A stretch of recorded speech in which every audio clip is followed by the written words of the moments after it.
السلام عليكم ورحمة الله تعالى وبركاته. الإخوان الأخوات، كي دايرين؟ بخير، هانيين، لاباس، كلشي زين، الله يحفظكم. بصراحة هاد الحلقة درتها قبل لي كومونتير كانوا وصلوني في الفيديو اللي فات. أنا عطيت واحد النصيحة قبلوها شي وحدين وشي وحدين ما قبلوهاش. درت نصيحة للإخوة الجزائريين. ناس كاين شي وحدين اللي قالك اسيدي انت كتهضر على الميل الفائدة انت جيعان، لا، وكيحلفوا بالله، قالك والله العظيم الا راك جيعان، لا والله ما جيعان، الحمد لله بخير وعلى خير. من الفارق كتباع بدرهم، شحال عندكم نتوما؟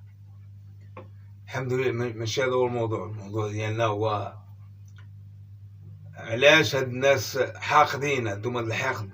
ماشي كلهم، كاين واحد الفئة عنده واحد الحقد وواحد الغل. علاش بغيت نعرف علاش هاد الحقد؟ علاش ما نكونوش يد وحده؟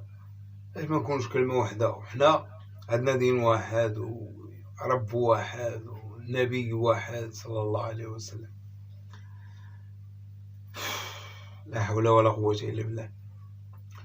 واحد السيده اخرى دارت واحد كومونتير، قالت لا نتوما ما كتشوفوش راسكم، كتشوفوا غير داك، شوفوا داك الشيء الخايب اللي عندكم. وهذا الخايب اللي عندنا يعني عنات بيه شي حوايج اللي ما نقدرش انا نفسر بهم، نفسر لكم شنو قالت. ولكن الحمد لله في الاخر من بعد رسائل ومن بعد كذا طلبات المسامحه، وانا مسامحك اختي النيه واخره نيه هانيه. اللي كيبقى فينا الحال، وعلاش كنشوفوا شي وحدين اللي ما، كيف ما قلت في الفيديو، ما غاديش نقول سمي ديال الحيوان اعزكم الله او لا، شي واحد من ما كيقدرش يوصل لواحد المرتبه كيقول راه مرتبه عيانه. لا سيدي، راه ما عياناش، مزيانه. هذا فيما يخص الاخوه الجزائريين. اما هنا ما غنبقاش نهضر معاكم كاع، بوان فينال. دابا غنهضر مع الخوت ديالي المغاربه الاصليين. خوتي الله يرضي عليكم، الله يرحم بها الوالدين، اللي في شي بلاصه يخدم فيها مزيان، راه ماشي بالداعي اني خصني ضروري نكون بخير وكذا وهادي عاد نعطي، لا، راه احسن حاجه خص يدير الانسان هو انه ينظف دماغه شويه. الدماغ خصو يتصفى يتنقى.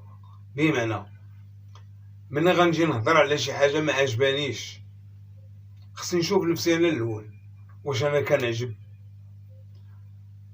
كتحرك الضوء الاحمر فيضرب فيك خلل، انت فيك خلل.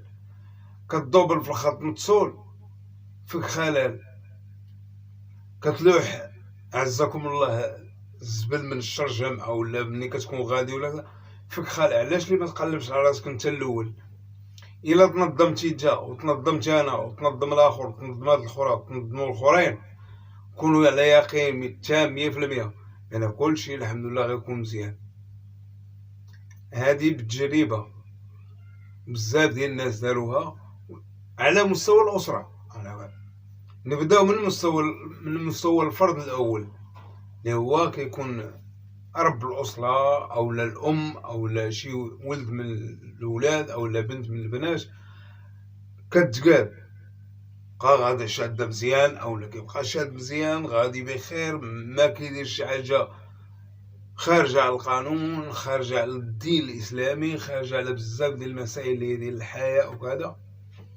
يقدر يشوفو خو او لا اختو او لا مو او لا بوه، يقول الدري او الدريه عندي تبارك الله مزيان، فعلاش انا ما نديرش بحالو؟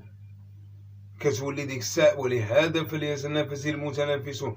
كتولي ديك الساعه تحدي. فاش حيد من داك التحدي ديال التخربيق، تحدي ديال معقول، تحدي ديال النقاد، تحدي ديال القرايه، تحدي ديال العلم، تحدي ديال الابتكار، تحدي ديال بزاف الامور اللي كتكون اولا شاده النفع الشخص والاسره والمجتمع ولما لا الوطن كامل. فهمنا؟ المهم، السلام عليكم ورحمة الله تعالى وبركاته.